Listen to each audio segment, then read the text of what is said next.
Malam itu, di kereta malam dari Jakarta menuju Surabaya, seorang pria asing yang duduk di sebelahku tiba-tiba berbisik dengan suara lembut, "Ma, tapi aku merasa seolah sudah mengenalmu dari mimpi." Aku, Rian, 27 tahun, yang baru saja menyelesaikan proyek desain berat di kantor advertising Jakarta, menoleh dengan jantung berdegup kencang.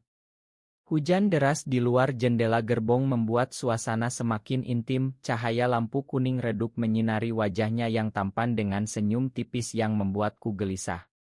Aku tidak biasa dengan perasaan ini. Sebagai pria yang selama ini menyembunyikan orientasiku dari keluarga dan masyarakat Indonesia yang masih penuh pandangan tradisional, aku selalu memilih diam. "Kamu dari mana?" tanyaku mencoba terdengar santai. Tapi tanganku berkeringat dingin di pangkuan. Dia memperkenalkan diri sebagai Dimas, 28 tahun, pengusaha kecil dari Bandung yang sedang bepergian urusan bisnis ke Surabaya. Percakapan kami mengalir begitu saja, dari cerita tentang kesibukan kota besar, kesepian di tengah keramaian Jakarta yang tak pernah tidur, hingga mimpi-mimpi yang tak terwujud karena takut mengecewakan orang tua. Dimas bicara tentang bagaimana dia merasa berbeda, tak pernah cocok dengan harapan masyarakat yang selalu bilang laki-laki harus begini, begitu, dan aku merasa dia sedang berbicara tentang diriku sendiri. Kami tertawa bersama saat gerbong bergoyang pelan melewati sawah-sawah gelap Jawa, berbagi cerita kecil tentang makanan awrit seperti sate ayam Madura yang enak di pinggir jalan, film-film Indonesia lama yang kami tonton berulang, dan bahkan rahasia kecil tentang keluarga. Aku cerita tentang orang tuaku di Surabaya yang selalu mendesakku menikah sejak umur 25, adikku Lina yang cantik dan baru lulus kuliah jurusan akuntansi, serta bagaimana aku selalu menghindar dengan alasan "kerja dulu, Mak." Dimas mendengarkan dengan mata penuh pengertian, seolah dia tahu betul apa yang kurasakan tanpa perlu kujelaskan panjang lebar. Jam demi jam berlalu, kereta melaju melewati stasiun-stasiun kecil, suara azan subuh samar-samar terdengar dari masjid di pinggir rel. Aku merasa ada ikatan aneh yang terbentuk, sesuatu yang hangat dan menakutkan sekaligus. Ketika kereta berhenti di stasiun kecil untuk istirahat, kami berdua turun membeli kopi tubruk panas dan gorengan, dan di bawah payung bersama karena hujan masih turun deras. Tangan kami bersentuhan secara tak sengaja. Listrik itu terasa seperti arus yang mengalir dari ujung jari hingga dada. "Kamu orang yang menarik, Rian," katanya saat kami kembali ke gerbong, suaranya pelan agar tak mengganggu penumpang lain yang tertidur. Aku tersipu, pertama kali merasa dilihat sebagai diriku yang sebenarnya, bukan sebagai anak laki-laki yang harus meneruskan nama keluarga. Kami terus bicara hingga cahaya pagi mulai menyelinap, dan ketika kereta akhirnya tiba di stasiun Gubeng Surabaya, kami berdiri di peron yang ramai, angin pagi dingin membawa bau laut. "Jaga diri ya, semoga ketemu lagi," katanya sambil memelukku singkat tapi erat, aroma sabun mandi dan parum kayu manisnya meninggalkan kesan mendalam di bajuku. Aku pulang ke rumah orang tua dengan pikiran kacau balau, tas ransel terasa lebih berat dari biasanya. Tapi tak sampai setengah jam kemudian saat aku baru membuka pintu rumah dan disambut pelukan ibu yang selalu bertanya kapan bawa calon, "Nak, pesan pertama dari Dimas masuk di ponsel, senang sekali bertemu kamu di kereta tadi. Kapan kita bisa ngobrol lagi di Jakarta?" Hatiku berbunga-bunga, tapi juga takut setengah mati. Ini baru permulaan dari sesuatu yang besar, sesuatu yang bisa mengubah segalanya. Aku balas pesannya dengan tangan gemetar, "Kapan saja, Dimas. Aku juga senang." Malam itu aku tak bisa tidur, memandang langit-langit kamar lama di Surabaya sambil memikirkan pria asing yang tiba-tiba muncul dan membuat duniaku yang biasa-biasa saja terasa penuh warna. Keesokan harinya di Jakarta, pesan Dimas datang lagi pagi-pagi, mengajak bertemu di sebuah kai kecil di kawasan Kemang yang tenang. Aku ragu sebentar, tapi akhirnya setuju. Saat kami bertemu, dia sudah menunggu dengan 2 gelas kopi latte panas, senyumnya sama seperti di kereta.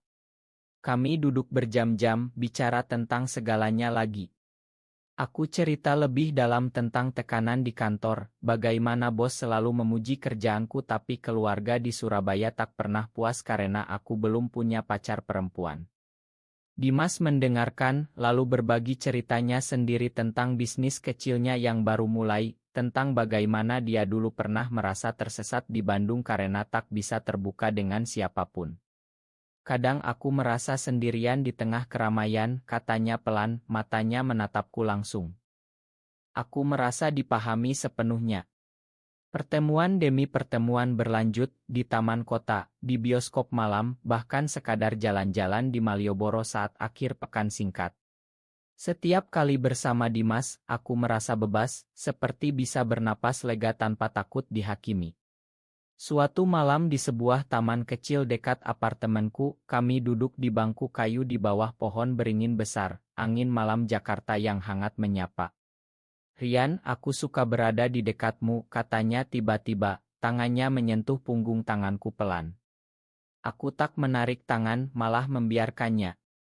Perasaan itu semakin kuat, seperti gelombang yang tak bisa kutahan. Tapi di balik kebahagiaan itu ada badai internal yang mengamuk. Aku sering termenung di kantor, memikirkan apa jadinya jika keluarga tahu. Ayahku, seorang pensiunan pegawai negeri yang taat, pasti akan kecewa berat. Ibu yang selalu bilang menikah itu sunnah, "Nak, jangan bikin kami malu di kampung." Lina, adikku, yang begitu dekat denganku, pasti akan bertanya kenapa kaknya tak pernah bawa teman perempuan. Aku takut kehilangan mereka semua. Tapi dengan Dimas, semuanya terasa benar. Kami mulai bertukar cerita lebih pribadi, tentang masa kecil, tentang momen-momen di mana kami merasa berbeda tapi tak berani bilang. Dimas bilang dia pernah punya hubungan singkat dulu, tapi berakhir karena tekanan sosial. Aku cerita tentang teman kuliah yang dulu dekat, tapi aku mundur karena takut. Setiap pertemuan membuat ikatan kami semakin erat. Suatu akhir pekan, kami pergi ke pantai Ancol naik motor, angin laut menyapu wajah. Kami berjalan di tepi pantai sambil berpegangan tangan diam-diam saat tak ada orang. "Ini pertama kalinya aku merasa hidup," bisikku. Dimas tersenyum, "Aku juga, Rian." Pulang ke apartemen, aku duduk sendirian, hati penuh campur aduk antara bahagia dan khawatir. Apakah ini cinta? Apakah aku berani melangkah lebih jauh? Pesan dari ibu masuk, "Kapan pulang ke Surabaya lagi, Nak? Ada yang mau dibicarakan soal Lina." Aku mendesah panjang. Rahasia ini semakin berat, tapi perasaan pada Dimas semakin dalam. Akhir pekan berikutnya, Dimas mengajakku ke Bandung untuk refreshing. Kami naik kereta pagi, duduk bersebelahan seperti pertama kali bertemu. Di Bandung kami jalan ke Saung Cibiuk, makan mie ayam, lalu ke tebing keraton saat senja. Duduk di sana, memandang kota yang berkelap-kelip di bawah, Dimas memeluk bahuku pelan. "Aku ingin seperti ini selamanya," katanya. "Aku merasa dunia hanya milik kami berdua."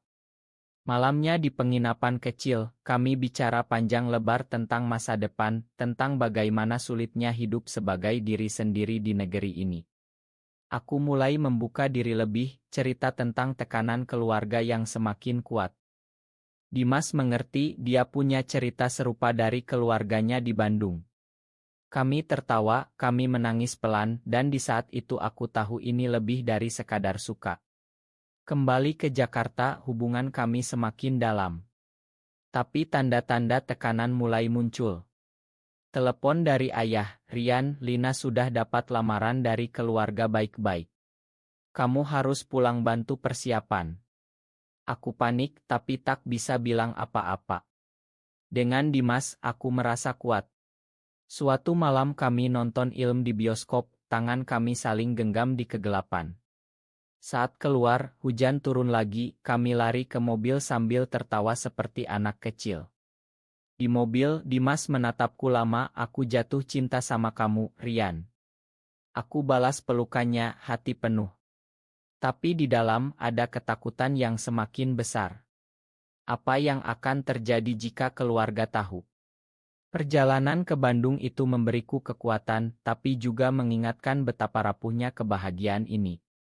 Telepon dari ibu semakin sering. Rian, pulanglah akhir pekan ini. Ada acara penting soal Lina. Aku pulang ke Surabaya dengan hati berat, Dimas mengantar ke stasiun. Aku tunggu kabar ya, katanya sambil peluk erat. Di rumah, keluarga berkumpul. Ayah tersenyum lebar, kita dapat calon bagus untuk Lina. Namanya Dimas, anak teman lama dari Bandung, pengusaha sukses. Aku terdiam, dunia berputar. Dimas, calon suami Lina. Malam itu, saat makan malam, pintu diketuk. Dimas masuk, tersenyum sopan pada semua orang. Matanya bertemu denganku, terkejut sama besarnya. Ini Dimas, calon Lina, kata ayah bangga. Aku merasa seperti ditusuk. Setelah makan, aku tarik Dimas ke belakang rumah. Kamu calon suami adikku, tanyaku gemetar. Dimas pucat, Rian, aku tidak tahu. Keluargaku atur ini tanpa bilang detail. Aku jatuh cinta sama kamu di kereta itu. Aku tak sanggup menolak keluarga dulu. Air mataku jatuh. Pengkhianatan. Kebetulan. Segalanya jadi tak masuk akal. Kami bicara diam-diam sepanjang malam, hati hancur.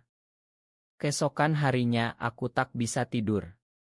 Keluarga sibuk persiapan, Lina excited. Aku menghindar Dimas, tapi dia kirim pesan, kita harus bicara. Di sebuah warung kopi pinggir jalan Surabaya, kami bertemu. Aku tak pernah bohong soal perasaanku, katanya. Aku akan tolak perjodohan ini.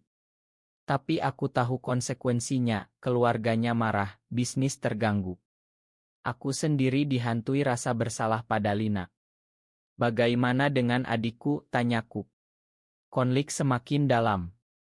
Aku bertengkar dengan ayah karena menolak hadir di acara keluarga.